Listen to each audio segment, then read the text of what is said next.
Hello everyone, welcome back. मैं Joginder Kumar and in this video I am talking about the episode second that will be continue. Okay, because this is our last video, the atomic structure and the atom. That chapter episodes will be not completed because as you know about that the atomic structure is a topic from the chemistry and the atom that is a physics. The which topic is come from chemistry I detail here and the which topic is comes from the physics I also detail here because in this video we completed the video. Then in this video we are talking about the dual nature of wave. The dual nature of wave, that's the most important topic of the physics of the atoms. Okay, and which type of topic will be important for the atomic structure I detailed here. Okay, so क्योंकि इस chapter में starting में मैंने ये सोचा था कि हम कुछ इंपॉर्टेंट टॉपिक के बारे में डिस्कस करेंगे. एक्चुअली क्या है कि पूरा टॉपिक जो होता है वो छोटे टॉपिकों से मिलके बना होता है. ठीक है, तो अगर आप छोटे टॉपिक नहीं पढ़ोगे तो आप आगे का चैप्टर नहीं समझ पाओगे कि उसकी क्या कहानी है, और अगर मैं पॉइंट पे बात करूँ तो आप वो कंफ्यूज हो जाओगे. इसलिए मैंने क्या किया है कि इस वीडियो के अंदर, मतलब हर वीडियो के अंदर मैंने क्या किया है कि उन टॉपिक्स को पूरा एक्सप्लेन करने की कोशिश करिए ताकि आपके लिए इजी हो जाए समझने के लिए आपके लिए, और आपको और जो नेक्स्ट टॉपिक होगा वो समझने में आपके लिए मुश्किल ना हो, ताकि आप क्वेश्चन इजीली कर पाएं. स्टार्ट करते हैं. अपने लास्ट वीडियो में आपने पढ़ा था बोहर के 3 पोस्टुलेट के बारे में. मैं आपसे जिक्र किया था लास्ट वीडियो में. बोहर के 3 पोस्टुलेट थे, तो थोड़ा रिवीजन हो जाए. बोहर्स के 3 पोस्टुलेट थे. उन 3 पोस्टुलेट्स में से एक पोस्टुलेट पहला था जिसमें से आपको रेडियस फाइंड. अब हम बात कर रहे हैं इसके जो 3 पोस्टुलेट थे उनमें से फर्स्ट की बात करते हैं. तो फर्स्ट में ये था कि रेडियस जो है that is a directly proportional to n square divide by z, ये आया था. सेकंड की बात करते हैं तो आपके पास वेलोसिटी है वो डायरेक्टली प्रोपोर्शनल टू आया था जेड बाय एन. 3 एनर्जी की बात करता है that is directly proportional to z square divide by N square. ये आपने जो पढ़े थे ये अभी तक पोस्टुलेट थे बोहर्स के 3 जो इंपॉर्टेंट थे. इन्हीं से काफी क्वेश्चन होते हैं. अब मैं लास्ट एक फॉर्मूला आपको कुछ समझाया था, मैंने वो क्या समझाया था उसी के बेसिस मुझे यहाँ पे एक्सप्लेन करना है. एक वर्ड पढ़ा था कि काइनेटिक एनर्जी की वैल्यू पढ़ी थी. काइनेटिक एनर्जी इक्वल टू मैंने लिखा था के z square divided bye 2r. Okay, और इसका मतलब यहाँ पर ये हुआ कि अगर के की काइनेटिक एनर्जी वैल्यू है, kinetic energy is inversely proportional to 1/r. अगर सिंपल सी चीज समझने की यहां पर यह है कि अगर मैं इसकी वैल्यू को इंक्रीज करूंगा तो इसका आंसर हमेशा क्या आएगा, कम आएगा. यानी अगर रेडियस इंक्रीज होती है तो काइनेटिक एनर्जी वहां पर क्या हो जाएगी, कम हो जाएगी. उसी टाइप से सेकंड कंडीशन ये हो गई कि पोटेंशियल एनर्जी की बात करते हैं. तो पोटेंशियल एनर्जी होता है माइनस का k z square divided by r. इसमें ये हुआ कि पोटेंशियल एनर्जी जो है, पोटेंशियल एनर्जी जो है वो इनवर्सली प्रोपोर्शनल है आर के, बट यहां पर पोटेंशियल एनर्जी क्या है, नेगेटिव है. दैट्स मीन्स दैट कि अगर इसकी वैल्यू को, क्योंकि देखो ये 0 है, इधर प्लस में 1 2 3, इधर माइनस का 1 माइनस का 2 माइनस का 3. अगर मैं आपसे ये पूछूं कि माइनस की वैल्यू में सबसे बड़ी वैल्यू कौन सी है, तो आप इस वाली वैल्यू को मार्क करेंगे कि ये सबसे बड़ी वैल्यू है. ठीक है, तो माइनस में जितना छोटा आंसर आएगा उतनी ही बड़ी वैल्यू पोटेंशियल एनर्जी की होगी. लेकिन माइनस में जितनी बड़ी वैल्यू आएगी, अगर मान लो आर, यानी इस कंडीशन में क्या हुआ कि अगर आर इंक्रीज करता है तो पोटेंशियल एनर्जी भी क्या करेगी, इंक्रीज करेगी. उसी टाइप से आप बोलते हैं कि अगर प्लस वाली वैल्यू में बात करता हूं, मैंने पूछा कि in a positive integers which is the maximum value of maximum number is here, तो आप बोलोगे +3. लेकिन यहां पर अगर मैक्सिमम नंबर पूछा जाए नेगेटिव वाले में तो क्या है, माइनस का 1. इसलिए यहां पर माइनस की वैल्यू में माइनस का आंसर आएगा, तो जितना छोटा होगा पोटेंशियल एनर्जी उतनी ही ज्यादा होगी. थर्ड पॉइंट के बारे में बात करते हैं, total energy. The total energy minus का k Z E square divide bye 2r. ये देखो ये फॉर्मूले अपने आप में इंपॉर्टेंट हैं.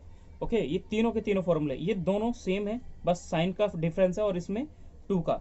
तो यहां पर क्या लिखते हैं कि काइनेटिक टोटल एनर्जी जो होता है, total energy is directly proportional to 1 divided by r, same here, but this is also negative. अगर ये नेगेटिव होता है यहाँ पर होगा क्या, अगर मैं इसको इंक्रीज करूंगा तो ये वैल्यू भी क्या हो जाएगी, इंक्रीज करेगी।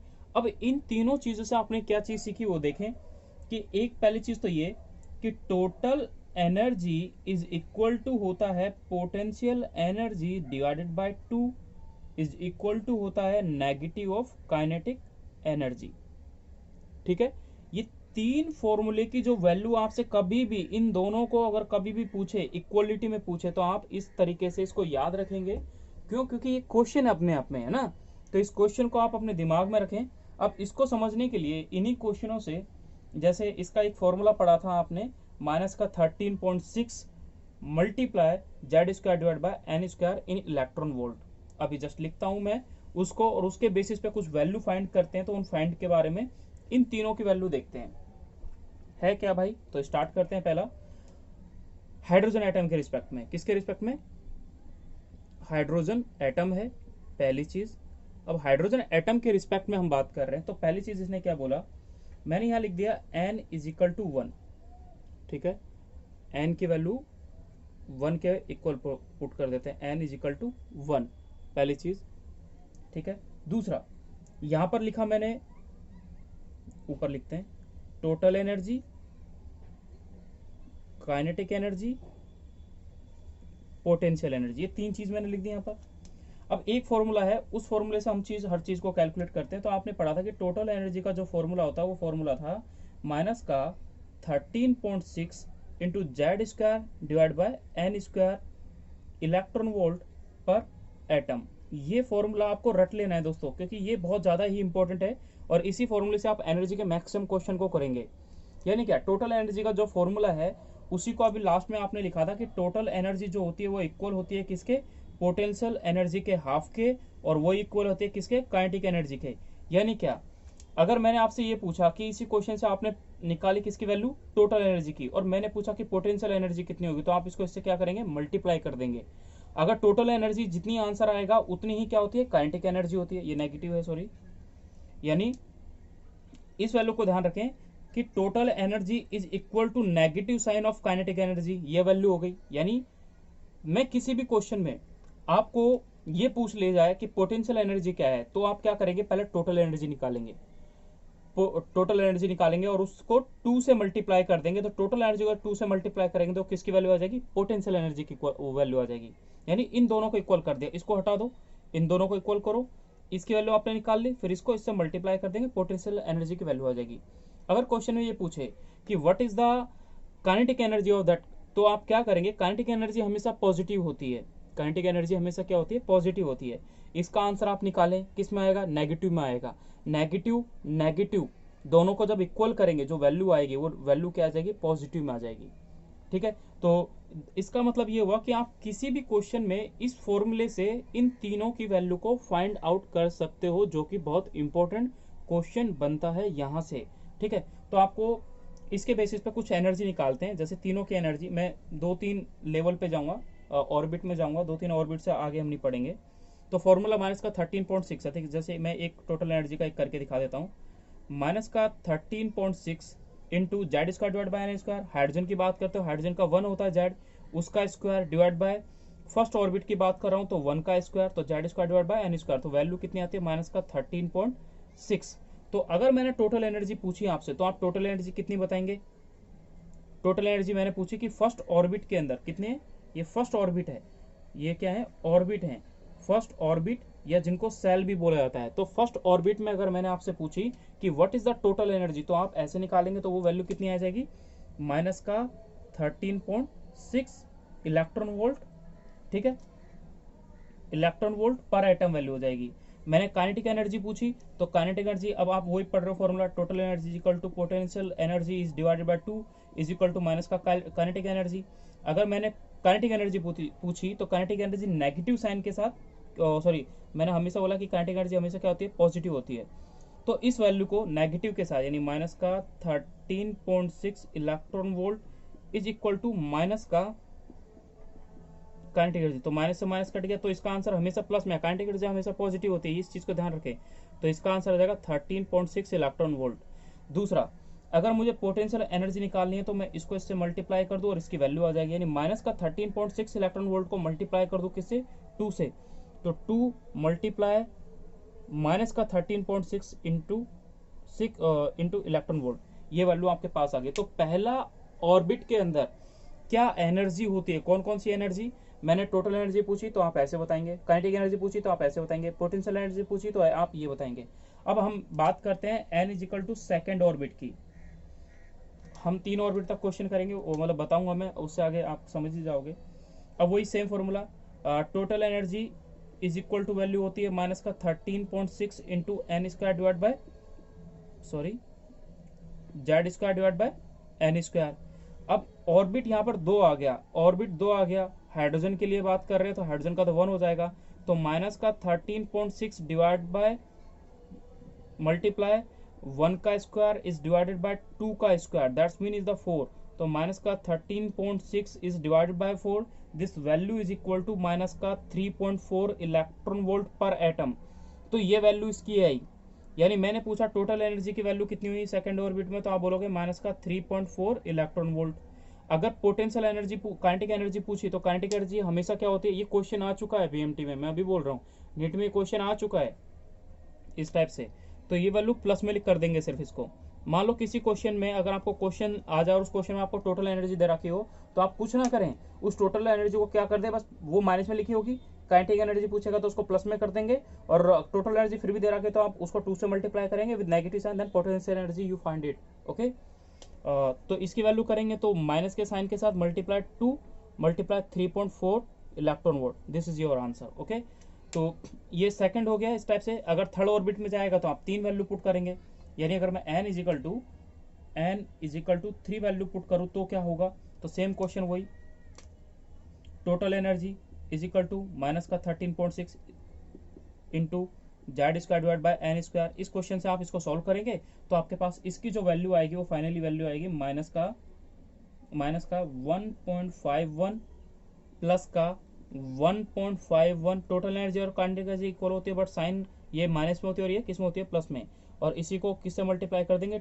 इसी 2 से, this is your answer. Okay, तो ये 3 तक मैंने फिलहाल आपको बताया, बाकी आप और या आपको करने हैं 1-2, आपने जब नोट्स बना रहे हैं तो नोट्स बनाने के लिए आप इसमें 4 का भी करें और n इज इक्वल टू 5 तक करें, ठीक है। तो फाइनली यू फाइंड इट, जब आप इसको फाइंड कर लोगे तो आपके पास, हम नेक्स्ट स्टेप में जाएंगे कि हमें इससे आगे का क्या करना है, बट आपको ये 2-3 और फाइंड कर लेंगे। लेकिन लास्ट में एक चीज और लिख देता हूं कि अगर मान लो n इज इक्वल टू मैंने इन्फिनेटिव ले लिया, ठीक है, अगर मैंने n is equal to infinitive ले लिया तो फॉर्मूला वही है माइनस का 13.6 into Z square divide by N square. Infinitive से किसी भी चीज को डिवाइड करेंगे, है ना, किसी भी वैल्यू को डिवाइड करेंगे तो उसका आंसर हमेशा क्या आता है, 0 आता है। कितना आता है, 0, और ये भी वैल्यू क्या आएगी, 0, और ये भी वैल्यू क्या आएगी, 0। बट यहाँ पर सबसे इंपॉर्टेंट फैक्टर ये आता है कि यहाँ पर, जैसे मैं फिर से बोल रहा हूँ, ये 0 है, ये प्लस का 1 है, ये 2 है, ये 3 है, ये 1 है माइनस का, ये 2 है माइनस का, ये माइनस का 3। अब एक चीज, सिंपल सी चीज है, मैंने पूछा माइनस का 3 बड़ी वैल्यू है या 0 बड़ी वैल्यू, तो हम बोलोगे 0 बड़ी वैल्यू। यहाँ पर 0 की जो वैल्यू है ये क्या है, सबसे हाईएस्ट है इस नेगेटिव के कंपेरिजन में। बट मैंने पॉजिटिव में पूछा तो मैक्सिमम कौन सा है, तो आप मैक्सिमम इसको बोलोगे। अगर मैं नेगेटिव, जैसे ये देखो ये सब नेगेटिव है और ये 0 आ गया, तो मैंने पूछा बताओ इनमें से सबसे मैक्सिमम एनर्जी किसकी है, तो मैं बोलूंगा ये वाली एनर्जी जो है ये मैक्सिमम है। यानी इन्फिनेटिव पे टोटल एनर्जी क्या होती है, मैक्सिमम होती है, ये चीज ध्यान रखनी है। इन्फिनेटिव पे टोटल एनर्जी कितनी होगी, मैक्सिमम होगी। इन्फिनेटिव पे टोटल एनर्जी, ये प्लस प्लस में है तो कितनी होती है, 0 होती है, सबसे मिनिमम होती है। पोटेंशियल एनर्जी कितनी होती है इन्फिनेटिव पे, तो आप बोलोगे मैक्सिमम होती है। तो इस चीज से आप समझें, तो यहाँ पर मैं लिखना चाहता हूँ कि ये वैल्यू जो है ये सबसे मैक्सिमम होती है, पहली चीज। दूसरा, ये सबसे मिनिमम होगी और ये फिर से क्या हो जाएगी, मैक्सिमम वैल्यू हो जाएगी। दैट्स इंपॉर्टेंट फैक्टर है। ओके, तो ये चीज आपने यहाँ पे समझी। काफी बार आपसे क्वेश्चन में आपसे ये पूछा जाता है, जैसे अब ये समझ लिया आपने, ठीक है ना, तो मैं इसको रफ कर देता हूँ। इसमें अब आपको जैसे डिफरेंस पूछा जाता है, higher energy level to lower energy level, तो मैं 2 का ही यहाँ पे लिख देता हूँ, यानी एनर्जी, टोटल एनर्जी जिसको मैंने E मान लिया, E2 माइनस E1 अगर किया जाए तो E2 की वैल्यू जो है वो हो जाएगी E2 कितना है, माइनस का 3.4 माइनस माइनस E1 कितना है, माइनस का 13.6 इलेक्ट्रॉन वोल्ट। ये पूरी वैल्यू दे रखी है। जब आप इसको सॉल्व करोगे तो आपके पास वैल्यू आ जाएगी, जब आप इसको सॉल्व करोगे तो आपके पास वैल्यू आएगी प्लस का 10.2 इलेक्ट्रॉन वोल्ट। यानी क्या, जो डिफरेंस आता है किसी एनर्जी का, वो एनर्जी का डिफरेंस कितना आया, second energy state to first energy state, वो कितनी आई, इतनी आई। अगर मैं E3 माइनस E2 करूं तो उसकी वैल्यू कितनी आ जाएगी, तो करते हैं माइनस का E2 कितना है आपके पास, पहले E3 देख लेते हैं। तो E3 आपके पास आएगा माइनस का 1.51 माइनस का 3.4 electron volt, and this value is finally equal to, ये वैल्यू इक्वल हो जाएगी 1.89 इलेक्ट्रॉन वोल्ट। यानी क्या, जैसे जैसे आपने डिफरेंस किया हायर एनर्जी को लोअर एनर्जी से, हायर एनर्जी को लोअर एनर्जी से, तो ये वैल्यू क्या है, ये न्यूक्लियस है, ये एक ऑर्बिट है, ये E1 है, यहाँ पे एनर्जी जो है ये E1 वाली है, ये दूसरे E2 की है, ये E3 की है, ये E4 की है, इस टाइप से है। ये ऑर्बिट में सब में अलग अलग है, हर ऑर्बिट की एक अलग अलग एनर्जी है। तो पहले ऑर्बिट की एनर्जी आपने कितनी देखी, इतनी, कम है, बहुत कम है। दूसरे ऑर्बिट की एनर्जी क्या हो रही है, इंक्रीज हुई, थोड़ी ज़्यादा हो गई। थर्ड ऑर्बिट की एनर्जी आपने ये पढ़ी थी, माइनस का 1.151, ये वैल्यू पढ़ी थी। तो ऐसे एनर्जी जो है यानी क्या होती जा रही है, बढ़ती जा रही है। तो इसलिए तो बोलते हैं कि सेंट्रल से पेरिफेरी की ओर जाओगे तो वहां पे एनर्जी क्या करेगी, इंक्रीज करेगी। इस चीज को आप ध्यान रखें, ठीक है। बस मेरे को ये बताना था कि एनर्जी यहाँ पर क्या होती जा रही है, इंक्रीज हो रही है। बट इस क्वेश्चन में क्या हुआ कि एनर्जी जो डिफरेंस है वो डिक्रीज हो रहा है, ठीक है। अगर आप सेंटर से पेरिफेरी की ओर जा रहे हैं तो उस टाइम पे टोटल एनर्जी क्या हो रही है, डिक्रीज हो रही, सॉरी इंक्रीज हो रही है। काइनेटिक एनर्जी क्या हो रही है, डिक्रीज हो रही है। पोटेंशियल एनर्जी क्या हो रही है, इंक्रीज हो रही है। बट उनका डिफरेंस जो है वो भी क्या हो रहा होता है, डिक्रीज हो रहा होता है, ठीक है। आप इस चीज को ध्यान रखें। कुछ क्वेश्चन करते हैं, इन्हीं के बेस पे क्या क्वेश्चन बन जाता है। जैसे एक बेसिक क्वेश्चन ये है कि which of the following statement is correct. जो आपने लास्ट पढ़ा उन्हीं के बेसिस पे ऑप्शन पहला ऑप्शन ये है कि काइनेटिक एनर्जी जो है फर्स्ट वाली, ये greater than kinetic energy second is greater than kinetic energy 3। B second option, the potential energy of 1 is less than potential energy of 2 is less than potential energy of 3। C point की बात करते हैं, total energy of 3 is greater than total energy of second is greater than total energy of first। ये value आ गई। D option, all of the above. तो इसमें question आपको answer देना है, तो इसमें बताएं आप आंसर क्या होगा। इसमें आंसर होगा डी। आपने पढ़ा है वही सारी, अभी लास्ट जो आपने टेबल बनाई उस टेबल के अकॉर्डिंग आप इसके आंसर को दे सकते हो। तो उस आंसर को आप वहां से पढ़ें, उस टेबल को देखें और उससे इसको कंपेरिजन करें। आंसर इसका 4th होगा, ठीक है। तो आगे बढ़ा जाए तो आगे बढ़ने से पहले एक फॉर्मूला पढ़ते हैं और उस फॉर्मूले के बेसिस पे हम कुछ क्वेश्चन करते हैं, ठीक है। वो क्वेश्चन आपसे काफ़ी टाइप से पूछा जा सकते हैं। तो क्वेश्चन क्या क्या हो सकते हैं, क्या क्या क्वेश्चन आपसे पूछे जाते हैं, मैं उनके बारे में थोड़ा आपको बता देता हूँ। एक एक्चुअली एनर्जी पढ़ते हैं, उस एनर्जी के बेस पे इन क्वेश्चनों को हम डिटेल करते हैं। अब वो कौन सा वाला फॉर्मूला होता है, आयोनाइजेशन एनर्जी टाइप का, यानी आयोनाइजेशन एनर्जी का। तो हेडिंग अभी वो नहीं है, बट एक फॉर्मूला है। एनर्जी का अगर डिफरेंस दिया जाए, delta E is equal to E_N2 minus E_N1, ये हो गया।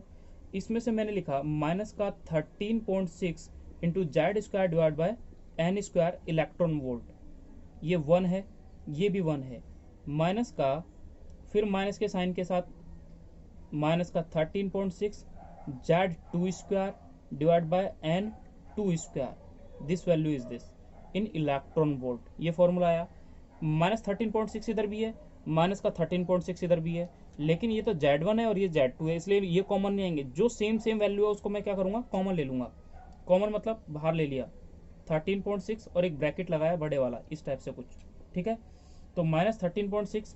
अब मैं अगर मान लो बात करूं हाइड्रोजन लाइक एटम के लिए, किसके लिए, हाइड्रोजन लाइक एटम के लिए, तो हाइड्रोजन लाइक एटम के लिए तो जेड सेम ही होगा, इसलिए मान लो मैं जेड को भी बाहर ले लूं, फॉर हाइड्रोजन एटम लिख देता हूं मैं ऊपर,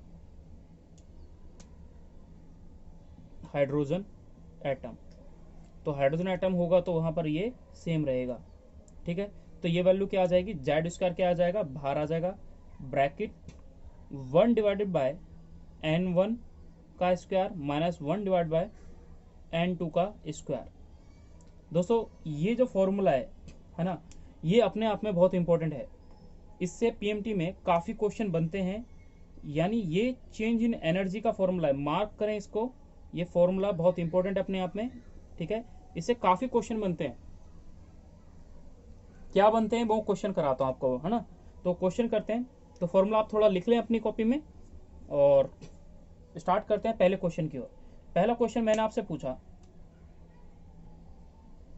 E2 minus E1 for helium plus, इसका मुझे बताना है। ये 2 क्या है, नंबर ऑफ n1 En1 और n2 En1, तो यहाँ पर ये क्या है, n दिखा रखा है और ये भी n दिखा रखा है। तो इस क्वेश्चन में आपको डिफरेंस बताना है, तो सॉल्यूशन अगर इसका किया जाए तो ये हो जाएगा E2 minus E1 is equal to minus का 13.6 इंटू जेड स्क्वायर। हीलियम का जो जेड की वैल्यू होती है वो 2 होती है, तो 2 का स्क्वायर, ठीक है, इस ब्रैकेट में 1 बाय n1 एंड इसका n1 का स्क्वायर, तो n1 कितना है, 2 का स्क्वायर माइनस का 1 बाय 1 का स्क्वायर, ये वैल्यू आई। जब आप इसको पूरे को सॉल्व करेंगे तो आपके पास कुछ वैल्यू ऐसे आ जाएगी 40.8, ठीक है। तो फाइनल जब आप इसको सॉल्व करोगे, तो मैंने सॉल्व कैसे किया, मैं वो वैल्यू लिख दी सीधा, आपको समझ आना है थोड़ा। तो माइनस का 13.6 इंटू 4 ये वैल्यू आई, फिर वही एलसीएम लोगे तो 1/4 आएगा, माइनस का 1/1 आएगा। जहाँ आप इसको पूरे को सॉल्व करोगे तब जाके आपके पास वैल्यू आ जाएगी 40.8, दैट्स इट, ठीक है। एक क्वेश्चन ये हो गया। मैं सेकंड क्वेश्चन लूँ अब इसी चीज़ को समझाने के लिए। मैंने अगर आपसे ये पूछ दिया कि किसी भी क्वेश्चन में क्वेश्चन दे दिया, अगर इस टाइप से क्वेश्चन आ जाए कि डिफरेंस, मैंने इसको 3 कर देता हूँ, 2 ऑफ लिथियम, ये लिथियम के लिए हो जाएगा, इनका रेशो पूछ लिया मैंने, और मैंने बोल दिया E4 माइनस E3, ये भी लिथियम है, तो इनका रेशो है ये, ठीक है। तो हमें यहाँ पर इनका रेशो बताना है, ये रेशो है, जो रेशो फाइंड आउट करना है इनका, ये फाइंड आउट करना है। तो इसका सॉल्यूशन क्या होगा बेसिकली, तो आप सिंपल है, वही एनर्जी का फॉर्मूला आएंगे, तो माइनस का 13.6 इंटू, कन्फ्यूज हो रहे हो तो Z square divide by N square, तो जेड स्क्वायर इसका आ जाएगा, मैं इसको जेड स्क्वायर ही रहने देता हूँ, एन स्क्वायर 3 का स्क्वायर माइनस का साइन, फिर ब्रैकेट माइनस का 13.6 मल्टीप्लाई। अब देखो ये आप क्या तो डायरेक्ट फार्मूला यूज करो, मैं इसको आपको एक सिंगल फार्मूले में करके दिखा रहा था, लेकिन वो नहीं कर रहा मैं, लंबा हो जाएगा ज़्यादा। तो मैं लिख रहा हूँ माइनस का 13.6 into Z square lithium, that is Z square 1/n1, 3 का स्क्वायर माइनस 1/2 का स्क्वायर, ये हो गया, इज डिवाइडेड बाय माइनस का 13.6 मल्टीप्लाई जेड स्क्वायर। मैंने ये भी जेड लिखा है, ये भी जेड लिखा है, क्योंकि लिथियम लिथियम है दोनों, ठीक है। अब दूसरा आ जाएगा 1 बाय, अब यहाँ पर n चेंज हो गया, ये 4 का स्क्वायर होगा माइनस का 1/3 का स्क्वायर होगा, ये दोनों तो सेम थे तो ये तो कट गए, इज इक्वल टू, जब आप इस पूरी वैल्यू को कैलकुलेट करोगे, जब आप फाइनली इस पूरी वैल्यू को कैलकुलेट करोगे तो आपके पास एक अलग वैल्यू आएगी लास्ट में। तो कैलकुलेट करें आप, कैलकुलेट करने के बाद आपके पास 2 आंसर आएगा, 20/10, ठीक है। तो वही है, एलसीएम लेना होता है, 10th इसमें 10th स्टैंडर्ड की बात होती है, तो 10 स्टैंडर्ड के बेस पे इस क्वेश्चन को सॉल्व किया जाता है, मतलब वही 9 आ जाएगा, 2 स्क्वायर आ जाएगा। तो मैं एक बेसिकली इसको करके दिखाऊँ एक को कैसे करना आगे, तो वो देख लें आप। यहाँ पे लिखा 1/3 का स्क्वायर माइनस 1/2 का स्क्वायर इज इक्वल टू हो जाएगा 1/9 माइनस का 1/4। एलसीएम लेंगे, एलसीएम कैसे लेते हैं, इन दोनों को मल्टीप्लाई करें तो कितना आ जाएगा 36, 9 मल्टीप्लाई 4 कितना आ गया 36 आ गया। अब इस 9 का 36 में डिवाइड करें, इसको इसमें भाग दें तो कितना आ जाएगा, 4 आ जाएगा। 4 को इस 1 से मल्टीप्लाई करें तो 4 आंसर। सिंपल सी बात है। 9 चौक 36 आ गया, क्रॉस मल्टीप्लाई कर दो, ठीक है। तो ये 4 आएगा, ये 1 आ जाएगा, माइनस का 9 आ जाएगा, ठीक है। तो ये वैल्यू आ जाती है आपके पास माइनस का 5/36। ऐसे वो सेकंड वाले को आप सॉल्व करोगे तो आपके पास एक वैल्यू आ जाएगी, ठीक है। तो उस टाइप से ये वैल्यू आपके पास आई, फिर सेकंड वाली वैल्यू आएगी, उन दोनों का फिर रेशियो कर लीजिए, आपके पास आंसर आ जाएगा। एक क्वेश्चन देख लेते हैं जो आपके पीएमटी में आ चुका है, यानी नीट के एग्जाम में आ चुका है। तो देखो ये काफ़ी थोड़ा डिफरेंस भी होता है कि समझने के लिए कि रेशियो किसी एनर्जी का पूछा जाए, ठीक है। तो उसको फाइंड आउट करने के लिए अलग अलग फंडे यूज़ किए जाते हैं। कैसे यूज़ किए जाते हैं, मैं एक क्वेश्चन लिखता हूँ, वो बहुत इंपॉर्टेंट भी है और वहाँ पे कुछ नया भी है। नया क्या है, क्वेश्चन ये है आपके लिए। क्वेश्चन में पूछा गया, calculate energy of first excited state, first excited state and sorry and नहीं, ऑफ लिखेंगे, ऑफ बेरिलियम 3+। हमें ये बताना है, यहाँ पे समझना किसके बारे में है। यहाँ पे वर्ड लिखा है फर्स्ट एक्साइटेड स्टेट। ये फर्स्ट एक्साइटेड स्टेट वो स्टेट होता है जो इस चीज को दिखाता है कि इलेक्ट्रॉन किस ऑर्बिट में है। ओके, जैसे सेंट्रल में तो न्यूक्लियस प्रेजेंट है, ये एक फर्स्ट ऑर्बिट है और ये सेकेंड ऑर्बिट है। इलेक्ट्रॉन एक्साइटेड स्टेट में है, यानी यहां से इलेक्ट्रॉन यहां जंप करेगा सेकंड वाले में, तो फर्स्ट की जगह मैं कौन सा स्टेट बोलूंगा, कौन सा ऑर्बिट बोलूंगा, सेकंड ऑर्बिट बोलूंगा। यानी यहां पर हमेशा अगर फर्स्ट एक्साइटेड स्टेट है तो n+1 कर देंगे, तो फर्स्ट 1+1। अगर मैंने लिखा यहाँ पे थर्ड एक्साइटेड स्टेट, तो आप क्या करेंगे, 3+1, n की वैल्यू यहाँ पर कितनी आ जाएगी, 4 आ जाएगी, ये n की वैल्यू हो जाएगी। अगर मैंने बोला फिफ्थ एक्साइटेड स्टेट, तो फिफ्थ एक्साइटेड स्टेट की अगर बात करें तो यहाँ पर इसकी n की वैल्यू कितनी लिखेंगे आप, 6 लिखेंगे, ठीक है। तो इस टाइप से ये याद रखना होता है क्योंकि ये क्वेश्चन थोड़ा अलग होता है। तो एनर्जी कैलकुलेट करनी है फर्स्ट एक्साइटेड स्टेट के लिए जिसमें बेरिलियम की वैल्यू ये दे रखी है। तो कैलकुलेट करते हैं, चलिए। तो फॉर्मूला आपको पता ही है, फॉर्मूला आपको वही माइनस का 13.6। तो E is equal to minus का 13.6 into Z square divide by N square. Z की वैल्यू तो आपको पता है कि जो बेरिलियम है वो 4 होती है, तो माइनस का 13.6 मल्टीप्लाई 4 का square is divide by N. What is the value of N, तो फर्स्ट एक्साइटेड स्टेट है ना, तो 1+1, तो यहाँ पे कितना आ गया 2, तो एन की वैल्यू कितनी हो जाएगी यहाँ पर 2। अगर फर्स्ट एक्साइटेड स्टेट है तो थर्ड एक्साइटेड स्टेट है तो थर्ड 3+1 कर देंगे, यानी 2 का square. This value is equal to minus का 13.6 multiply 16 is divide by 4 is divide by 4 is equal to, जो फाइनल आपके पास वैल्यू आती है वो आती है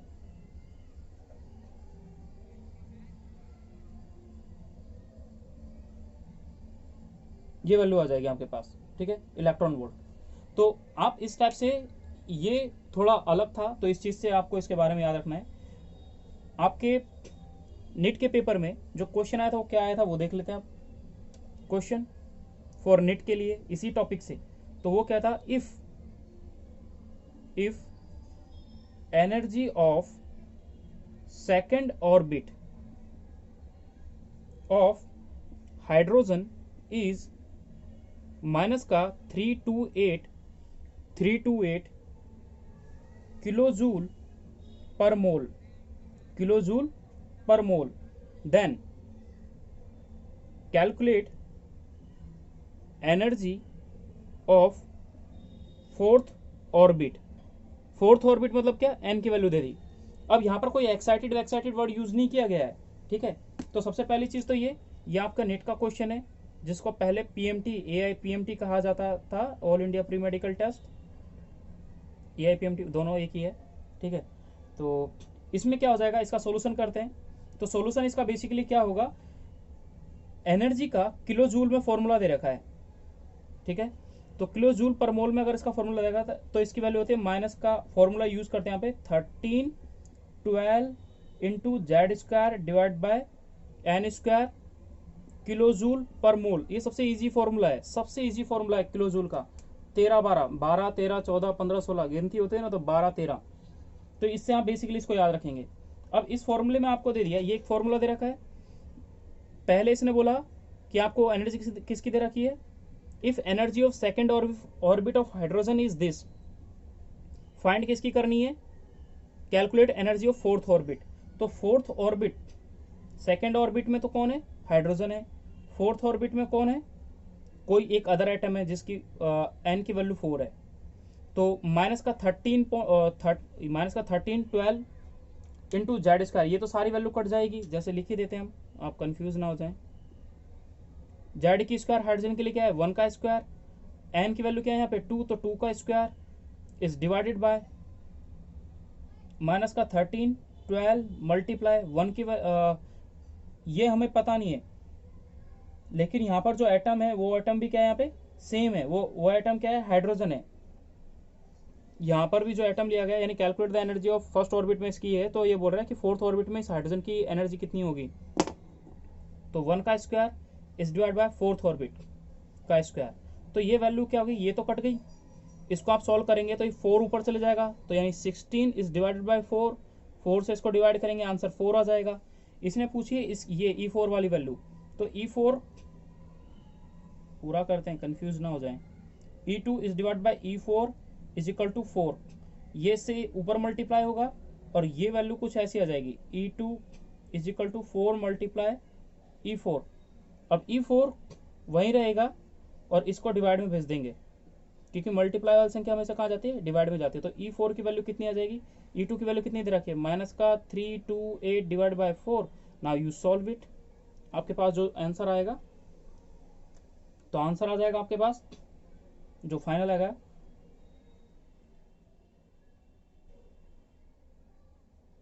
माइनस का 82 किलो जूल पर मोल, ये आपके पास आंसर आ जाएगा। ठीक है, तो ये क्वेश्चन है कुछ उस टाइप से करना, ये आपके नेट का आया हुआ क्वेश्चन है और सबसे इजीएस्ट क्वेश्चन था जो पहले कभी पूछा गया है। ठीक है, तो इस टाइप से आपको इन क्वेश्चनों को करने हैं। अब हम हेडिंग देते हैं नहीं, ठीक है, उसमें आपका टॉपिक है सबसे थोड़ा समझने के लिए, वो हेडिंग क्या है, आयोनाइजेशन एनर्जी का हेडिंग है आयोनाइजेशन एनर्जी। अब होता क्या है दोस्तों, ये बहुत इंपॉर्टेंट है अपने आप में, ये एनर्जी जो है आयोनाइजेशन एनर्जी, ये इससे क्वेश्चन बहुत पूछे जाते हैं पीएमटी में, इससे आपको बहुत क्वेश्चन मिलेंगे आयोनाइजेशन एनर्जी से। तो वो समझने के लिए होता क्या है, इसकी डेफिनेशन देख लेते हैं। तो इसमें बोला गया है कि किसी भी इलेक्ट्रॉन को रिमूव करने के लिए कितनी एनर्जी की रिक्वायरमेंट पड़ती है, कहां से, ग्राउंड स्टेट से। ओके, लेकिन वो एटम क्या होना चाहिए, आइसोलेटेड होना चाहिए, आइसोलेटेड एटम के लिए। जैसे क्या, जैसे मैं इसकी डेफिनेशन बोल रहा हूं, आप डेफिनेशन लिखें, यानी amount of energy required to remove an electron. लेकिन इलेक्ट्रॉन को कहां से रिमूव किया साहब, तो इलेक्ट्रॉन को रिमूव किया फ्रॉम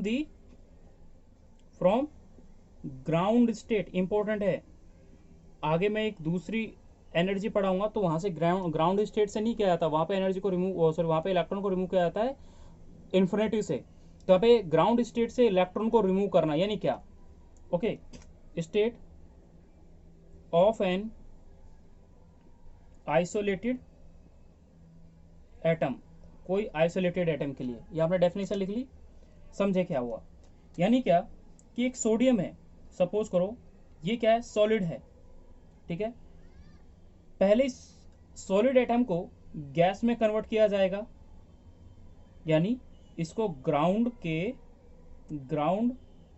आइसोलेटेड फॉर्म में लिया जाएगा, यह आ गया। अब ये गैस से कन्वर्ट होगा, ये गैस से जब इलेक्ट्रॉन इससे रिमूव किया जाएगा तो ये फॉर्म हो जाएगा आयोनाइजेशन, यानी आयोनाइज करना। ये जो कंडीशन, ये क्या है, आयोनाइजेशन। गैस प्लस इसने क्या किया, एक इलेक्ट्रॉन रिमूव कर दिया, ठीक है, तभी तो इसके पास पॉजिटिव चार्ज आया। तो यहाँ पर जो एनर्जी यूज्ड हुई गैसियस फॉर्म में, यानी यहाँ पर हुआ आयोनाइजेशन एनर्जी, इसमें वाला amount of energy required to remove electron from ground state. Ground state यानी सोडियम गैस को अगर उससे इलेक्ट्रॉन को अगर रिमूव किया जाता है तो उस कंडीशन को क्या बोलाता है, आयोनाइजेशन। तो ये आयोनाइज कर दिया गया, आयोनाइज का फॉर्मेशन, आयोनाइजेशन यानी आयन का फॉर्मेशन हो गया। अब इसमें समझने के लिए बेसिकली हाइड्रोजन एटम की ही बात करते हैं आप हमेशा।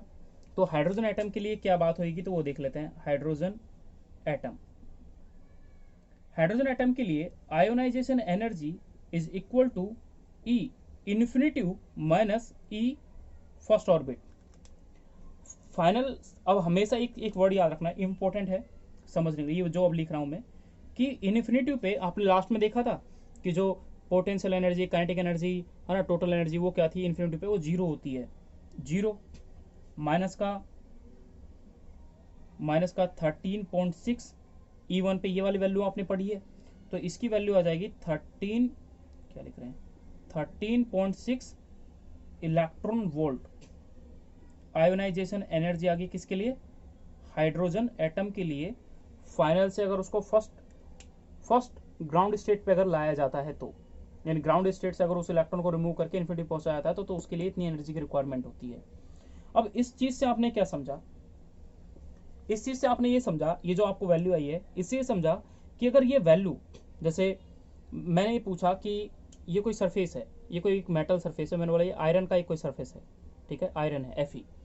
मुझे इस आयरन के सरफेस से एक इतनी अमाउंट में एनर्जी प्रोवाइड करनी है, कुछ अमाउंट में एनर्जी प्रोवाइड करनी है कि यहाँ से जो इलेक्ट्रॉन है वो इलेक्ट्रॉन क्या कर जाए, रिमूव हो जाए इसके सरफेस से। इतने अमाउंट में तो एनर्जी प्रोवाइड करनी पड़ेगी ना, तभी जाके तो ये इलेक्ट्रॉन यहाँ से रिमूव करेगा। अगर मान लो मैंने बोला इस आयरन की कैपेसिटी है, आयरन की कैपेसिटी है प्लस का 3.4 इलेक्ट्रॉन वोल्ट की जरूरत है। मैंने बोला अगर तुम्हें आयरन से इलेक्ट्रॉन रिमूव करना है, ठीक है, एक काम करते हैं, इसको नहीं, मैं एग्जांपल है ना हाइड्रोजन को ही लेता हूँ, आपको और अच्छा समझ में आएगा।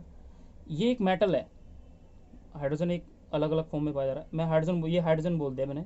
हाइड्रोजन के सरफेस से अगर मुझे इलेक्ट्रॉन को रिमूव करना है तो मैं उसमें एक प्रॉपर अमाउंट में एनर्जी प्रोवाइड करूंगा। यहाँ पर लिखा हुआ है कि जो इसकी इलेक्ट्रॉन, यानी यहाँ से इलेक्ट्रॉन निकालने के लिए, यानी आयोनाइज करने के लिए उसकी जो एनर्जी चाहिए कम से कम कितनी चाहिए, 13.6 इलेक्ट्रॉन वोल्ट चाहिए भाई। अगर मान लो तब जाके इस हाइड्रोजन के सरफेस से क्या निकलेगा, इलेक्ट्रॉन निकलेगा, तब जाके ये हाइड्रोजन क्या होगा, आयोनाइज होगा, तब जाके हाइड्रोजन यहाँ पे क्या होगा, आयोनाइज होगा। यानी जो H है वो H++ इलेक्ट्रॉन में तब तब्दील होगा जब इसको आप 13.6 इलेक्ट्रॉन वोल्ट एनर्जी प्रोवाइड कर देंगे, है ना। तो इसके लिए अब कुछ लाइनें हैं भाई, अब वो लाइनें क्या हैं वो लिखें आप। ये देखो पहले, तो पहली लाइन में लिख रहा हूं, if 13.6 is given two electron, मैं लाइन लिख देता हूं, इफ 13.6 इलेक्ट्रॉन वोल्ट अगर इसको एनर्जी दी गई इज गिवन, तब क्या होगा, तो तब होगा electron just comes out of atom. Just वो एटम से क्या कर देगा, बाहर निकल जाएगा, बस एटम से बाहर ही निकलेगा। लेकिन ये बोल दिया मैंने, मान लो मैंने इससे एनर्जी कम दी, कितनी एनर्जी दी, 10 इलेक्ट्रॉन वोल्ट दी, कितनी एनर्जी दी, 10 इलेक्ट्रॉन वोल्ट एनर्जी दी। तो इस कंडीशन में क्या होगा, तो इस कंडीशन में एनर्जी मैंने क्या दी है, कम दी है, तो क्या इलेक्ट्रॉन बाहर आएगा, तो हम बोलेंगे electron not comes out, electron बाहर नहीं आएगा।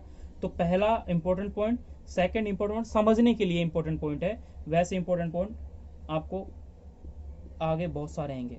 अगर मान लो मैंने 15 पॉइंट इलेक्ट्रॉन वोल्ट की अगर मैंने एनर्जी प्रोवाइड करी, पहले एनर्जी इतनी दी तो इलेक्ट्रॉन जस्ट निकला ही था। मैंने अगर कम एनर्जी दे दूं तो इलेक्ट्रॉन नहीं निकलेगा, लेकिन मैं अगर ज्यादा एनर्जी दे दूंगा तो इलेक्ट्रॉन क्या हो जाएगा, तुरंत बाहर निकले आएगा। Electrons comes out of atom with kinetic energy।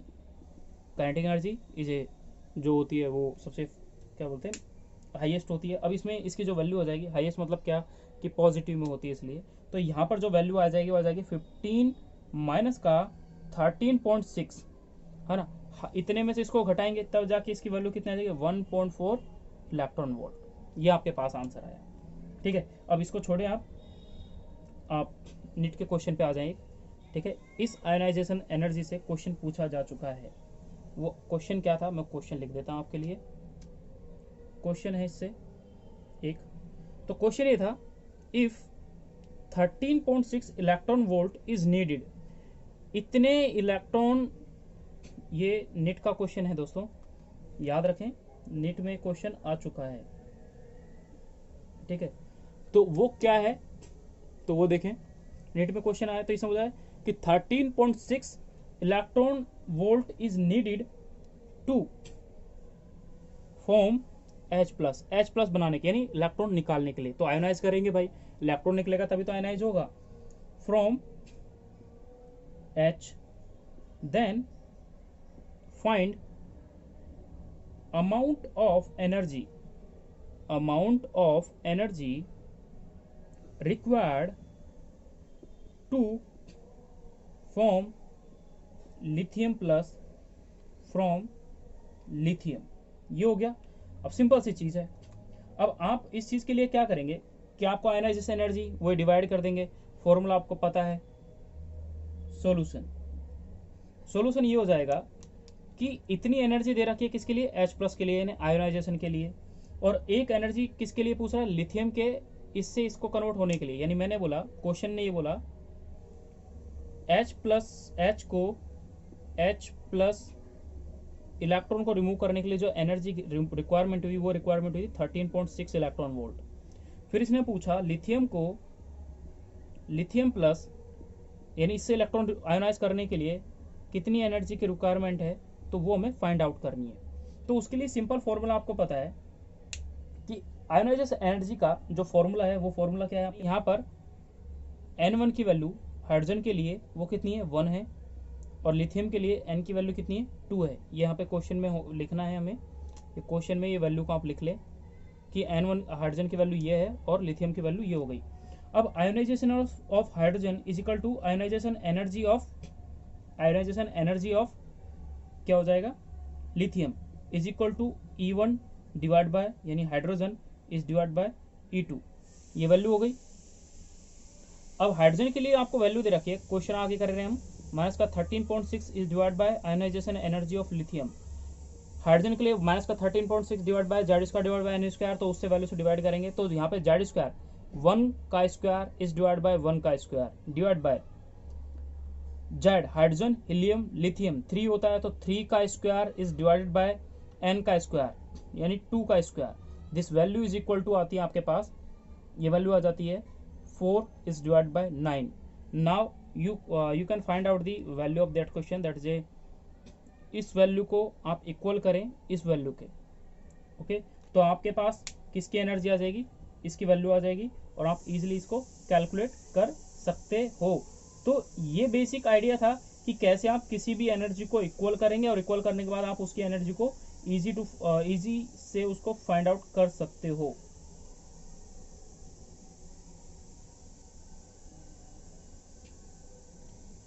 अब हम बात कर रहे हैं कुछ डिफरेंट टाइप के एनर्जीज के बारे में। जैसा आपने आप आयोनाइजेशन एनर्जी के बारे में पढ़ा, एक एनर्जी होती है जिसको बोला जाता है सेपरेशन एनर्जी।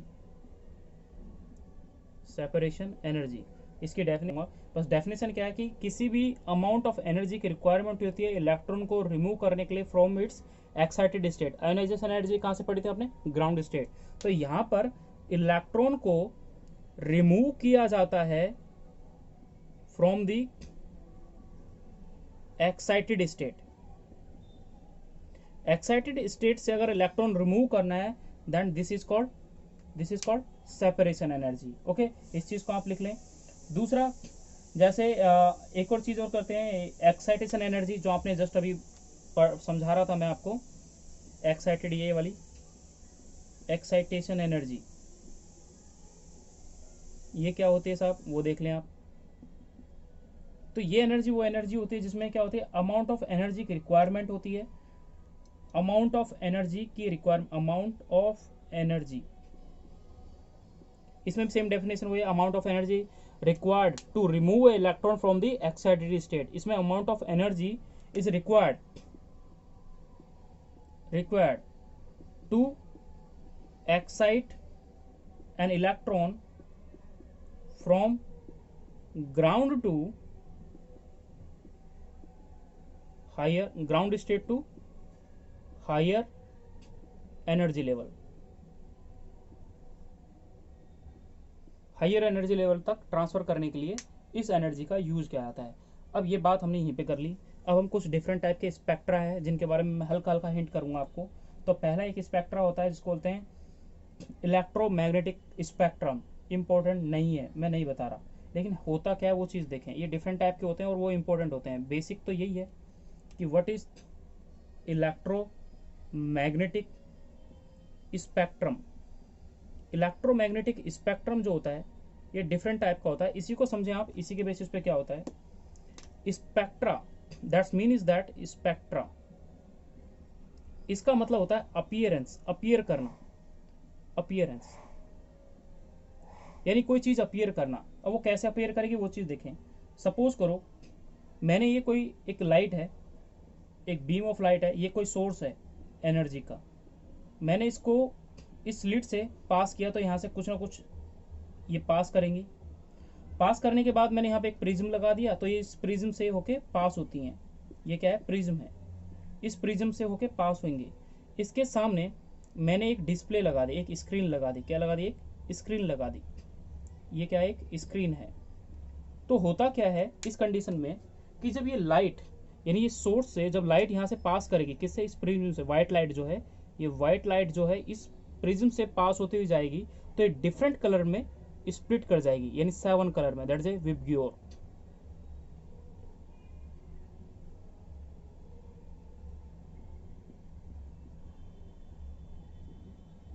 विबग्योर ये 7 कलर में क्या हो गई, स्प्लिट कर गई। तो आपने यहाँ पर क्या देखा कि एक सिंगल जो मोनोक्रोमेटिक लाइट थी वो डिफरेंट वेवलेंथ, अलग अलग वेवलेंथ वाली लाइट में, कलर्ड में स्प्लिट कर दी। ये एक सिंगल यानी व्हाइट लाइट है, और व्हाइट लाइट ये वायलेट, इंडिगो, विबग्योर वही पढ़ रहे हैं ना, तो जो कलर होते हैं ये उनकी बात करते हैं। अब स्पेक्ट्रम जो होता है, हर स्पेक्ट्रम में यही कहानी चलती है। सारी कहानी क्या चलती है, तो इंपॉर्टेंट स्पेक्ट्रम हमारे लिए क्या आता है, और आपने अभी तक कौन कौन से स्पेक्ट्रा के बारे में पीछे हल्का सा हिंट किया या पढ़ा होगा, तो मैं हिंट करता हूँ। एब्जॉर्प्शन एंड इमिशन स्पेक्ट्रम पहला, यानी टाइप्स ऑफ स्पेक्ट्रम की बात करते हैं। इंपॉर्टेंट है इनमें से एक दो टाइप ऑफ स्पेक्ट्रम, सारे इंपॉर्टेंट नहीं है, बट ये देखो बेसिक है, और बेसिक से ही पूरा चैप्टर कंप्लीट होगा और समझने में भी आएगा। इसलिए मैंने कुछ पॉइंटों को, जैसे पहला स्पेक्ट्रम क्या है, पहला स्पेक्ट्रम ये था एब्जॉर्प्शन एंड इमिशन स्पेक्ट्रम। इस टाइप का स्पेक्ट्रम है। अब दोनों में बात की जाए तो दोनों में होता क्या है कि मान लो कोई भी एक गर्म चीज है, एक हॉट चीज है, वो कुछ ना कुछ लाइट को इमिट करेगी, है ना। वो प्रिज्म से होके जाए, यानी कोई भी लाइट है, अगर व्हाइट लाइट है, वो क्या है, प्रिज्म से होके अगर जाती है, जैसे सन है, सन से लाइट आती है, वो क्या करती है, एक व्हाइट लाइट आती है, और व्हाइट लाइट जो होती है प्रिज्म से होके गुजरती है, तो वो क्या करता है, प्रिज्म कुछ कलर को एब्जॉर्ब कर लेता है। यानी कैसे, ये व्हाइट लाइट, ये सोर्स है, इस सोर्स से कुछ एनर्जी इस स्लिट से होके पास करी, प्रिज्म से होके जाएंगी, और प्रिज्म से होके जाने के बाद वो क्या कर जाएगी, स्प्लिट कर जाएगी कुछ ऐसे बैंड पे, मतलब स्क्रीन पे कुछ इस टाइप से। ये स्क्रीन है, सपोज करो ये स्क्रीन है, मैंने ये स्क्रीन थी ऐसे, मैंने उसको लेटा के दिखा रहा हूँ। तो अब स्क्रीन पे क्या हो जाएगा, एमिशन कुछ किस टाइप का दिखेगा। जैसे मैंने बोला कि यहाँ पर ज़्यादा पैचेज आएंगे किसके, बैंडेड आएंगे किसके, वॉयलेट के। फिर मैंने बोला कुछ एक दो स्प्लिटेड आया यहाँ पे, वो आ जाएगा ब्लू कलर के। फिर यहाँ पर आएगा येलो, फिर यहाँ पर कुछ आ गया रेड टाइप का। तो यानी ये स्क्रीन पर डिफरेंट फॉर्म में ये आपको अपीयर होंगे ये कलर। तो ये क्या हो गया, एब्जॉर्प्शन हो गया, सॉरी एमिशन हो गया। एमिशन मतलब क्या, यहाँ सर यहाँ पर जो व्हाइट कलर आपको दिख रहा है पूरा, ये जो रेड है, ये तो रेड मैंने बना ही दिया, ये वाला, यहाँ से कलर जो है वो एमिट नहीं कर पाया, लेकिन जो व्हाइट आपको दिख रहा है, जो व्हाइट पूरा दिख रहा है, वहां से कलर्ड क्या हो गया, एमिट कर गया, that is A emission spectrum. अब यहाँ से कलर्ड जो है वो एमिट कर गया, that is called emission spectrum. लेकिन अगर इसी वाले में अगर मैं बोल दूं कि ये कुछ इस टाइप से बन जाए, इसने कुछ कलर को एब्जॉर्ब किया, यहाँ पर कुछ कलर एब्जॉर्ब कर रहा है, ये कुछ कलर इसने एब्जॉर्ब कर लिया। तो ये जो जगह जगह पे इसने ये कलर एब्जॉर्ब किया है ना, तो इसको अगर ये कलर को एब्जॉर्ब कर लेता है तो उसको बोलते हैं एब्जॉर्प्शन स्पेक्ट्रम। ठीक है, दूसरा स्पेक्ट्रम आता है कंटिन्यूअस और डिसकंटिन्यूअस टाइप का। कौन सा? कंटिन्यूअस और डिसकंटिन्यूअस वाला। तो कंटिन्यूअस की अगर बात करें, ये सेकंड वाला आपने पीछे पढ़ा है और इंपॉर्टेंट भी है, कंटिन्यूअस एंड डिसकंटिन्यूअस स्पेक्ट्रम, ये दूसरे टाइप का थोड़ा इंपॉर्टेंट है, समझना इसका बहुत इंपॉर्टेंट है। जैसे क्या, ये कोई व्हाइट लाइट है, ये कोई सोर्स है, इस सोर्स से वही एक स्लिट से होते हुए लाइट जाएगी, प्रिज्म से होके पास किया, तो आपने क्या देखा है, स्क्रीन के ऊपर, ये स्क्रीन है, इस स्क्रीन के ऊपर जब यहां से ये जब लाइट जाएगी, तो ये व्हाइट लाइट जब प्रिज्म से होके गुजरी, तो यहां पर आपको सारे के सारे कलर अपीयर होंगे। कौन से? विबग्योर वाले 7 के 7 कलर अपीयर होते हैं। तो यहां पर विबग्योर ये 7 कलर अपीयर होंगे। ये चीज ये बताता है, जैसे विबग्योर हो गया एक एग्जांपल, मैंने दूसरा बोला विबग्योर सनलाइट हो गई। एक और एग्जांपल दे दूं मैं, जैसे रेनबो में 7 कलर बनते हैं तो उसको विबग्योर, ये यानी ये वाली कंडीशन आ गई। तो ये कुछ एग्जांपल हैं कि ये कौन सा स्पेक्ट्रम हो जाएगा फिर आपके पास, कंटिन्यूअस स्पेक्ट्रम। कंटिन्यूअस स्पेक्ट्रम वो स्पेक्ट्रम होता है, ये वाला स्पेक्ट्रम जो है ये कंटिन्यूअस स्पेक्ट्रम है। कंटिन्यूअस स्पेक्ट्रम में वो स्पेक्ट्रम होता है जिसके अंदर आपको सारे के सारे कलर अपीयर होते हैं। ठीक है, लेकिन होगा क्या भाई, डिसकंटिन्यूअस स्पेक्ट्रम में होता क्या है फिर? तो डिसकंटिन्यूअस स्पेक्ट्रम में ये होता है साहब कि अगर किसी भी व्हाइट लाइट को, किसको? व्हाइट लाइट को जब प्रिज्म से होकर अगर वो पास करेगी, तो वो सारे के सारे कलर अपीयर नहीं करेगा, वो कुछ ही वेवलेंथ के कलर को एब्जॉर्ब करेगा। जैसे मैंने बोल दिया वायलेट ले दिया, मैंने ब्लू बोल दिया, मैंने येलो बोल दिया, मैंने रेड बोल दिया, यानी 4 टाइप के मैंने बोल दिया, इस टाइप के आपको ऑब्जॉर्ब होते हैं। क्यों होते हैं? क्योंकि कुछ वेवलेंथ की जो कलर्ड है वो डिसकंटिन्यूअस में एब्जॉर्ब नहीं होते। तो इसके अंदर क्या होते हैं, इसके अंदर क्या होते हैं, कुछ कलर्ड एब्जॉर्ब होते हैं, क्योंकि उन, मैं एक लाइन लिख रहा हूं यहां पे, सम डिसकंटिन्यूअस के लिए सम वेवलेंथ आर डिसअपियर। कुछ वेवलेंथ जो होती है वो क्या हो जाता है, डिसअपियर्ड हो जाती है, जिसकी वजह से हमें क्या बोलते हैं, कुछ ही कलर अपीयर होते हैं स्क्रीन के ऊपर, जिसको बोलते हैं डिसकंटिन्यूअस। ओके, अब आता है थर्ड टाइप का, उसको मैं समझाऊंगा नहीं, सिर्फ लिख रहा हूं, यानी आप इंपॉर्टेंट नहीं है इसलिए। Line spectrum and band spectrum, word से ही आप समझ सकते हो, इसलिए जो लाइन की फॉर्म में किसी स्क्रीन पर अपीयर हो, है ना, ये एक स्क्रीन है, बड़ी स्क्रीन है, इस स्क्रीन पर ये लाइन की फॉर्म में प्रेजेंट होंगे, और कुछ बैंड की फॉर्म में प्रेजेंट होंगे, मतलब क्या, डार्क फॉर्म में प्रेजेंट होंगे, इस टाइप से ये बैंड की फॉर्म में प्रेजेंट होंगे। तो अब इनमें करना क्या है कि ये दोनों के जो स्पेक्ट्रम है, ये लाइन स्पेक्ट्रम पढ़ा आपने, तो लाइन स्पेक्ट्रम के लिए मैं 1-2 लाइनें लिख देता हूँ और इसके लिए भी 1-2 लाइन लिख देता हूँ, आपको थोड़ा ये रहेगा कि हाँ कुछ पढ़ा तो लिख ही लिया। तो पहली चीज तो ये कि ये वाला स्पेक्ट्रम और ये वाला स्पेक्ट्रम, दोनों के दोनों जो स्पेक्ट्रम होते हैं, ये वाला होता है एक्साइटेड एटम के लिए। किसके लिए? एक्साइटेड एटम के लिए ये वाला स्पेक्ट्रम होता है, और ये होता है एक्साइटेड, सॉरी ये वाला होता है एक्साइटेड मॉलिक्यूल के लिए, बैंड की बात हो रही है ना, और ये होता है एक्साइटेड एटम के लिए। एटम तो सिंगल हो गया, मॉलिक्यूल तो कंबाइन हो गया, तो बैंड तो ये वाले बनाएंगे साहब, और लाइन वाले ये वाले बनाएंगे। कौन से? Excited atom. दूसरा, एक्साइटेड एटम जो होता है ये डिफरेंट एलिमेंट के लिए डिफरेंट होता है, हर एलिमेंट के लिए लाइन स्पेक्ट्रम अलग अलग होगा। ठीक है, इस चीज को आपको ध्यान रखनी है। तो आपको ये 2 अलग अलग टाइप के कुछ 2 पॉइंट पड़े। अब हम पढ़ते हैं इसके मोस्ट इंपॉर्टेंट स्पेक्ट्रम के बारे में, that is A hydrogen spectrum. दोस्तों ये टॉपिक अपने आप में बहुत इंपॉर्टेंट है। मैं हेडिंग लिख रहा हूं, हाइड्रोजन स्पेक्ट्रम। ये चैप्टर का इंपॉर्टेंट पोर्शन है, यानी 4th नंबर का जो है ये इंपॉर्टेंट है थोड़ा। क्या कहानी पढ़ते हैं इसके बारे में? तो कहानी ये पढ़ते हैं साहब कि हाइड्रोजन जो गैस है, यानी हाइड्रोजन हाइड्रोजन अगर स्पेक्ट्रम पढ़ेंगे तो होगा क्या, मैंने बोला कि कोई हाइड्रोजन गैस है, ये हाइड्रोजन गैस है। हाइड्रोजन गैस पे जब इलेक्ट्रिक डिस्चार्ज किया जाता है, क्या किया जाता है, इलेक्ट्रिक डिस्चार्ज किया जाएगा, तो उस कंडीशन में क्या होगा कि हाइड्रोजन आयोनाइज कर जाएगा, यानी H2 जो मॉलिक्यूल होगा वो ब्रेक डाउन कर जाएगा किसमें, H+H में। सब इस टाइप से आपको कुछ देखा, मतलब यही वाला मॉलिक्यूल जो है वो इस टाइप से टूट जाएगा H+H में। फाइनली जब इसको आयोनाइज किया जाएगा तो आयोनाइज करने के बाद क्या क्या है, इलेक्ट्रॉन गेट एक्साइटेड, तब इसका इलेक्ट्रॉन उतावला हो जाएगा और एक्साइटेड हो जाएगा ग्राउंड स्टेट से हायर स्टेट में जाने के लिए, यानी N1 से वो कहाँ चले जाएगा और हायर स्टेट में 2, 3, 4 एंड सो ऑन, वहां जाने के लिए वो हो जाएगा। इस कंडीशन में होता क्या है वो चीज देखें। ये होता है कि इसमें कि जब इलेक्ट्रिक डिस्चार्ज किया गया तो ये जो कंडीशन हुई ये वाली, ये कहाँ होती है, डिस्चार्ज ट्यूब में होती है। कहाँ होती है, डिस्चार्ज ट्यूब के अंदर ये कहानी चल रही है। ठीक है, डिस्चार्ज ट्यूब के अंदर ये कहानी चल रही है। अब होता क्या है कि जब यहां से जब ये ब्रेक डाउन कर जाते हैं, actually hydrogen spectrum is a type of discontinuous spectra. Important word तो यही है इसके लिए।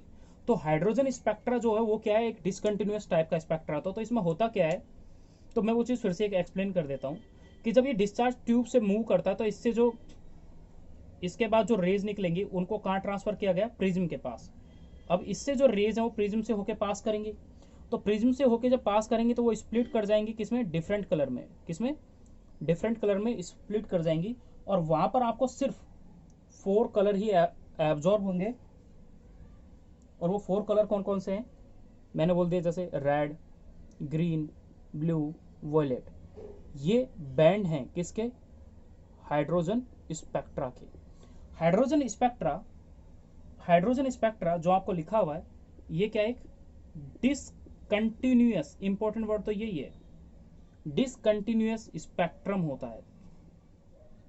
मैं इसलिए बोल रहा था कि डिसकंटिन्यूअस और कंटिन्यूअस स्पेक्ट्रम थोड़ी इंपॉर्टेंट होता है। डिसकंटिन्यूअस इसलिए यहां पर इंपॉर्टेंट है। ठीक है, ये चीज आपने अब यहां पे देख ली। अब हम पढ़ते हैं इसके कुछ 6 जो दीज आर, यानी इसी को 6 सीरीज में ऑब्टेंड होती है हाइड्रोजन स्पेक्ट्रम में। वो क्या होती है वो देखें आप, जो इंपॉर्टेंट है, जिससे क्वेश्चन बनते भी हैं और पूछे भी जाते हैं, वो है क्या। तो मैं यहां पे लिख रहा हूं, आप हेडिंग लिखें। हेडिंग ये है, there are 6 series obtained in hydrogen spectrum. Hydrogen spectrum में 6 सीरीज ऑब्टेंड होती है। ठीक है, तो माइंड इट, इंपॉर्टेंट यहां पे क्या है कि पहले तो 6 सीरीज याद करनी है आपको। अब 6 सीरीज याद करने के लिए कौन कौन सी 6 सीरीज है, तो देखो, पहली सीरीज है लाइमन, पहली सीरीज है लाइमन सीरीज। ठीक है, जिसके अंदर ये होती है अल्ट्रावायलेट, जिसमें N1 की वैल्यू होती है 1, N2 की वैल्यू होती है 2। ठीक है, एंड सो ऑन कंटिन्यू, 3, 4, 5 कुछ भी हो सकता है। सेकंड सीरीज होती है साहब बाल्मर सीरीज। बाल्मर सीरीज में जो लाइट होती है वो होती है विजिबल। देखो ये इंपॉर्टेंट है, विजिबल, यानी यहां पर N1 जो होगा ये हो जाएगा 2, और N2 की वैल्यू हो जाएगी 3, 4 एंड सो ऑन। 3 की बात करते हैं, पास्टन सीरीज में होती है इंफ्रारेड, IR जिसको बोलते हैं। यहां पर N1 की वैल्यू होती है 3, N2 की वैल्यू होती है 4, 5 एंड सो ऑन। 4 टाइप्स आप, 4 टाइप होता है Brackett series is same infrared. यहां पर N1 की वैल्यू 4, N2 की वैल्यू 5, 6, 7 कुछ भी।